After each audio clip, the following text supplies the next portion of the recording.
अगला पद, मैया हो न चरई हो गाय। अब क्या हुआ, पिछले पद में आपने पढ़ा था श्री कृष्ण मैया यशोदा से बहुत जिद करते हैं कि हे माँ, मैं गाय चराने के लिए अवश्य जाऊंगा।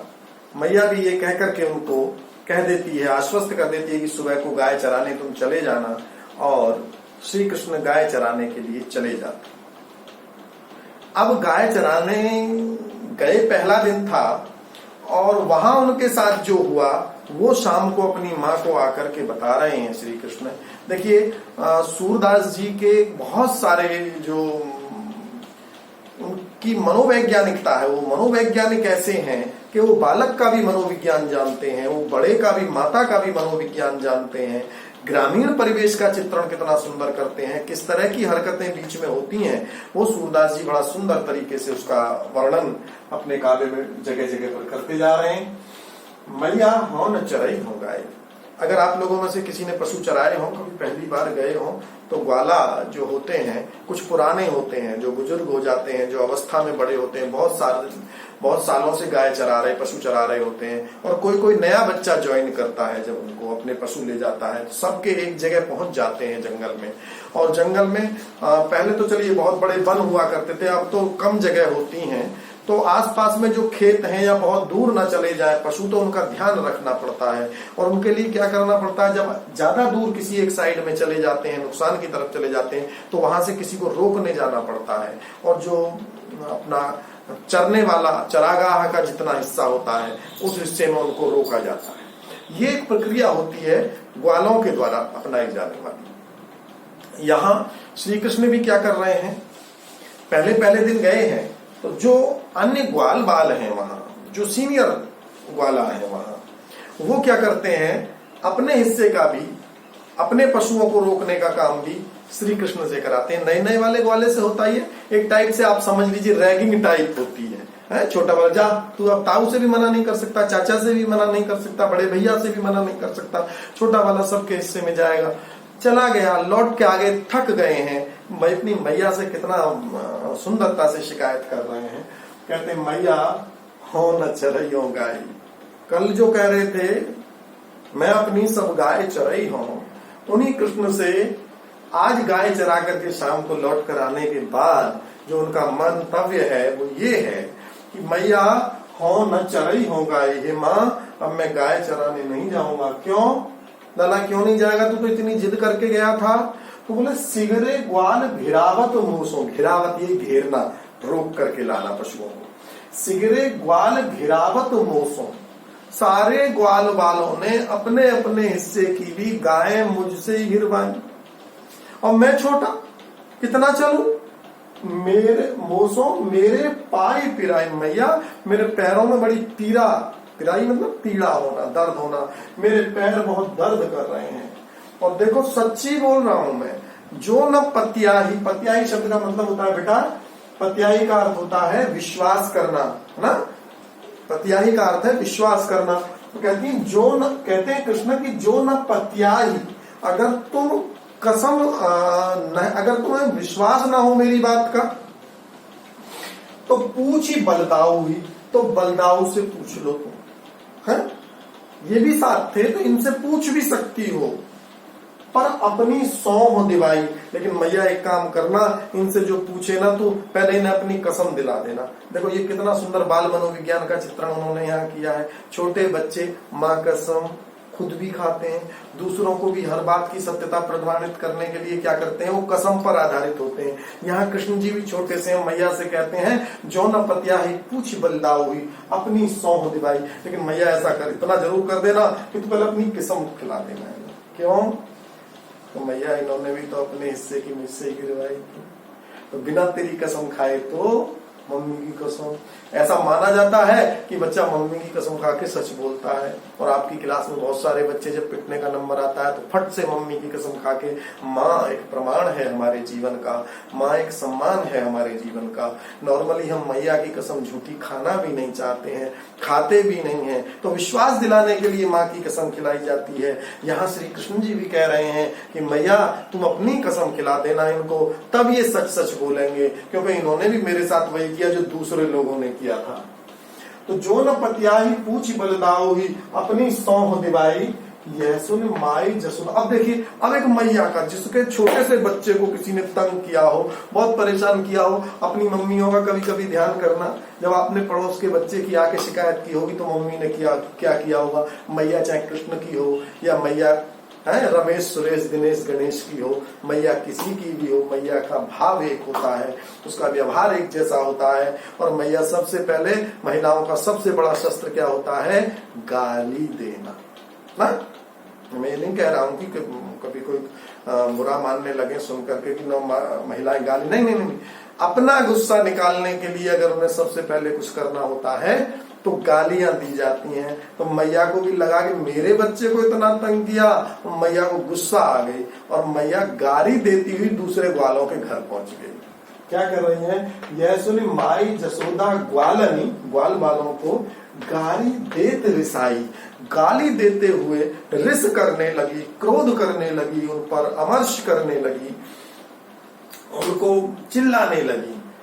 मैं पठवती अपने लड़का को आवे मन बहराई। अरे मेरा तो यहाँ अकेला रह जाता था, इसके साथ के सारे बच्चे वन में चले जाते थे गाय चराने के लिए, तो मैंने तो अपने बच्चे को इसलिए भेजा था कि आवे मन बहराई, इसका मन बहल जाएगा थोड़ा सा, इसे बन जाने की क्या जरूरत है, बहुत सारे सेवक सेविकाएं हैं जो गाय लेकर के जा सकते हैं। तो मैं पठवती अपने लड़का को आवे मन बहराई, मैंने तो मन बहलाने के लिए टहलने चला जाएगा, घुमाएगा, इसलिए भेज दिया था।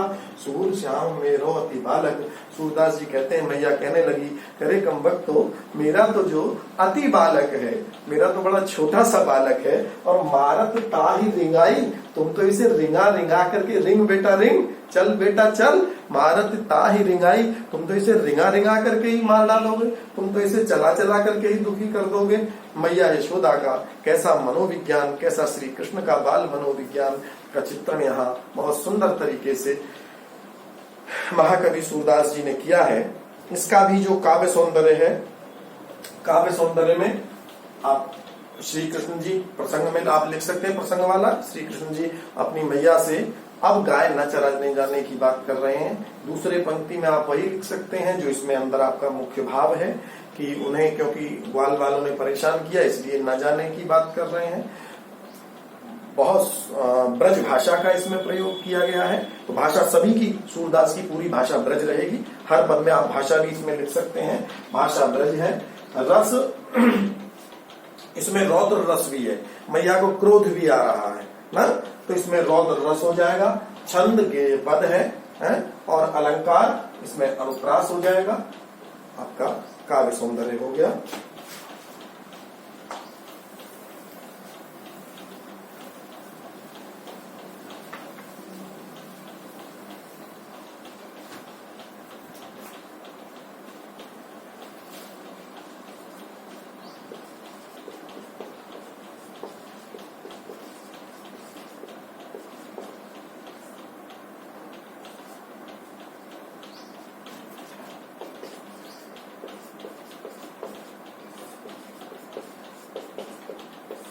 ऊधो मोहि ब्रज बिसरत नाही,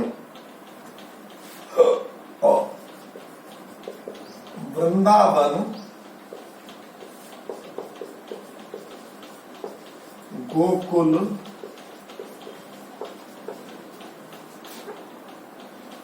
वन उपवन अरु कुंजन की छाही, प्रात होत माता जसुदा अरु नंद देख सुख पावत, माखन रोटी दहियो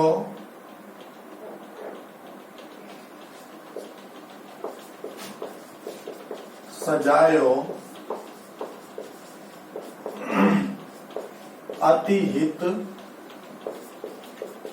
साथ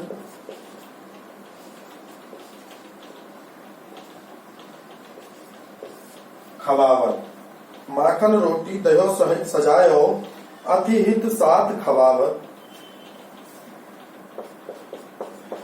गोपी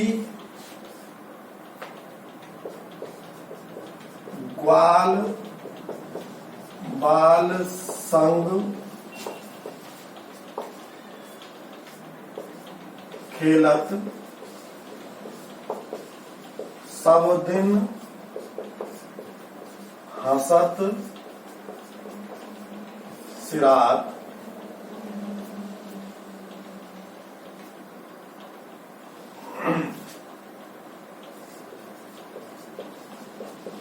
सूरदास धनी धनी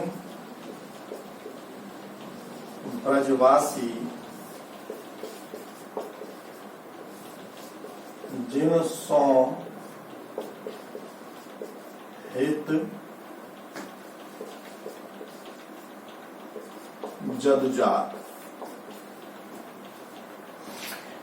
बहुत महत्वपूर्ण पदों में से एक है सूरदास जी के, और इस पद को पढ़ने से पहले आवश्यक है कि आप इस पद का प्रसंग समझ लें।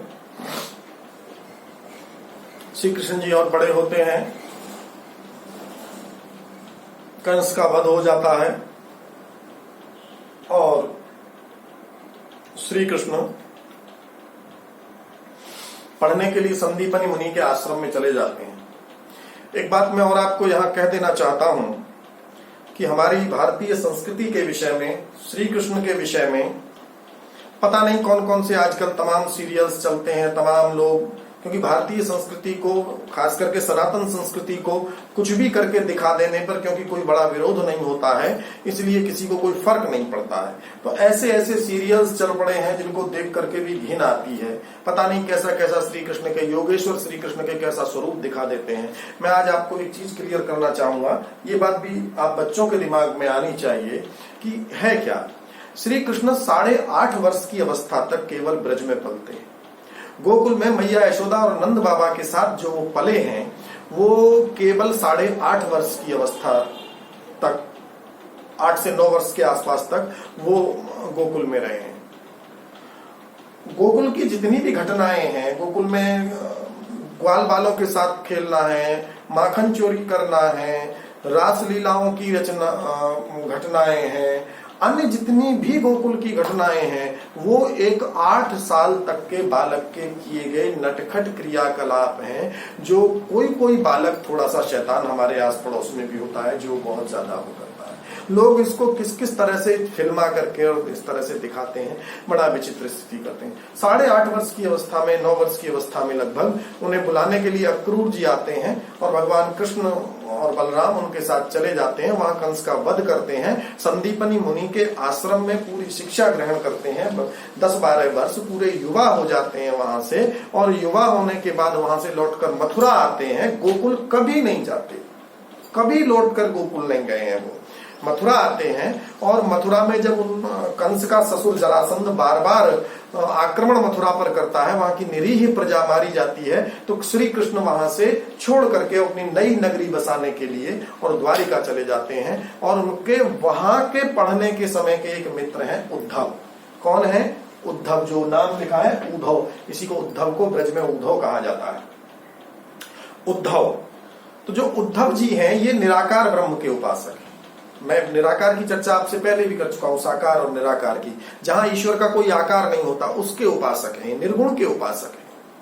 और श्री कृष्ण सगुणोपासक हैं, सगुण के पक्षधर हैं। तो एक दिन इनके मित्र उद्धव जी इनसे मिलने के लिए आए, और उद्धव जी से श्री कृष्ण जी कहने लगे, द्वारिका में जाकर के, जब वो द्वारिका में जाकर रहने लगे हैं, लौट कर वापस आने के बाद, तब उनसे कहने लगे कि उद्धव मोहि ब्रज बिसरत नहीं। तो उद्धव कौन है? कभी प्रश्न आ जाए जीवन में, तो ये श्री कृष्ण के बाल सखा हैं, इनके साथ शिक्षा ग्रहण की है इन्होंने भी संदीपन मुनि के आश्रम में, और ये निराकार ब्रह्म के उपासक हैं। ठीक है। और उद्धव जी से श्री कृष्ण जी अपने मन की गति बता रहे हैं, कहने लगे कि उद्धव मोहि ब्रज विसरत नाही। हे उद्धव जी, मुझसे जो है ब्रज को इतने वर्ष हो गए, मैं छोड़ करके चला तो आया हूं, लेकिन मुझसे आज तक ब्रज को सच्ची में अच्छे से भुलाया नहीं गया। उद्धव मोहि ब्रज विसरत नाही, जो ब्रज मंडल है उसको, ब्रज के बहुत 84 गांवों को ब्रज कहा जाता है, तो उद्धव मोहि ब्रज विसरत नहीं, वो मुझसे आज तक भुलाया नहीं जाता। वृंदावन गोकुल वन उपवन, क्या क्या नहीं भुलाया जाता मुझसे? वृंदावन नहीं, एक वृंदा नाम का वन है जो अब वृंदावन कस्बा भी माना जाता है, अभी तो कस्बा है, उस समय वृंदा नाम का, वृंदा तुलसी है, तुलसी का एक बड़ा वन था वहां, और भी वृक्ष हुआ करते थे, तो वृंदा तुलसी को कहते हैं। वृंदावन गोकुल, गोकुल गांव था नंद बाबा का, वन और उपवन ये नहीं भुलाए जाते। और कुंजन की छाही, और कुंजों की लताओं के जो झुरमुट, बड़ी बड़ी जहां लताएं, बेलें, छोटे छोटे पौधों पर बेलें लग करके झुरमुट से बन जाते हैं, जहां बालक आराम से बैठ करके नीचे खेला करते थे, वो कुंजों की छाया भुलाई नहीं जाती।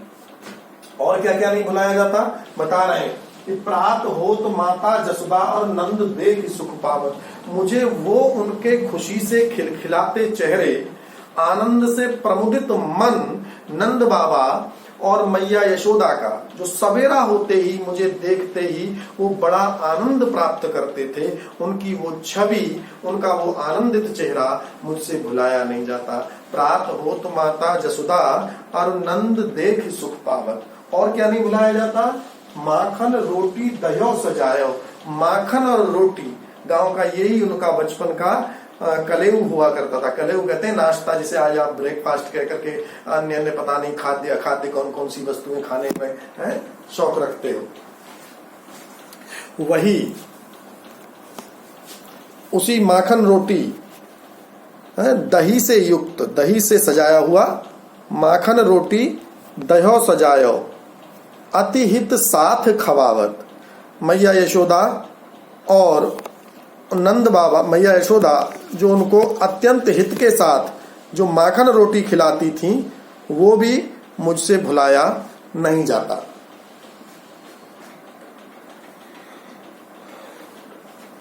गोपी ग्वाल बाल संग खेलत सब दिन हसत सिरात, और क्या नहीं भुलाया जाता कि मैं गोपियों के ग्वाल बालों के साथ दिन भर खेलते रहते थे, कोई काम थोड़ी ना था। 8 वर्ष तक की बच्चा अवस्था के बच्चे को क्या काम होता है? दुष्टों का, दानवों का, राक्षसों का वध किया और अपना सबको, ब्रजवासियों को आनंद दिया, सबके साथ खेलना कूदना। तो गोपी ग्वाल बाल संग खेलत सब दिन हसत सिरात, सारा दिन सारा समय हंसते हंसते ही व्यतीत हो जाता था, हंसते हंसते ही हमारा सारा दिन बीत जाता था।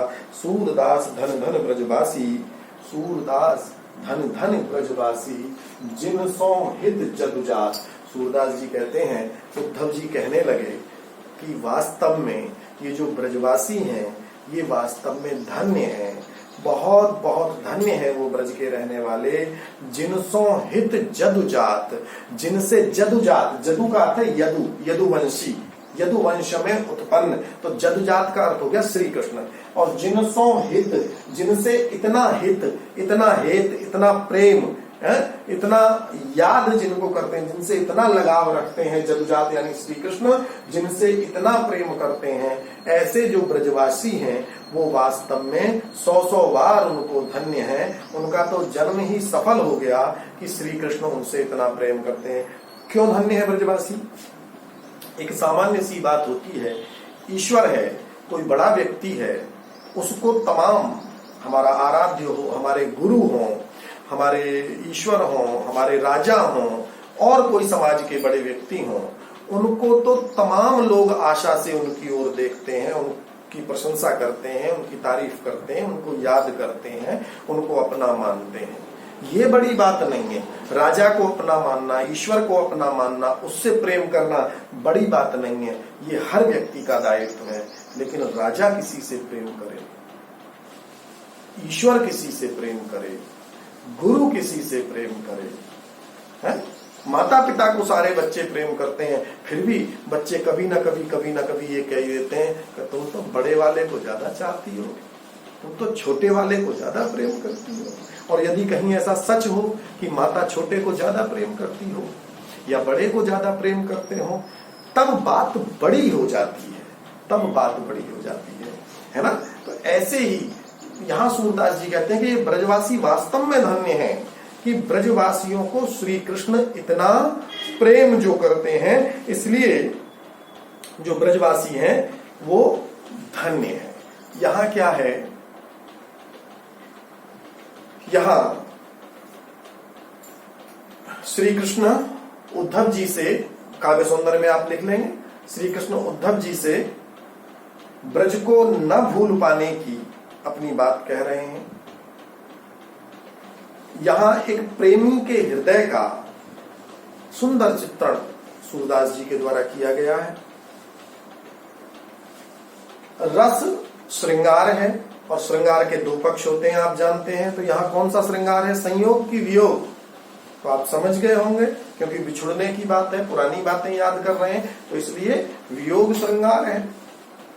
छंद वही गेय पद है, ठीक है। और अलंकार, यहां अलंकार में एक तो अनुप्रास अलंकार है,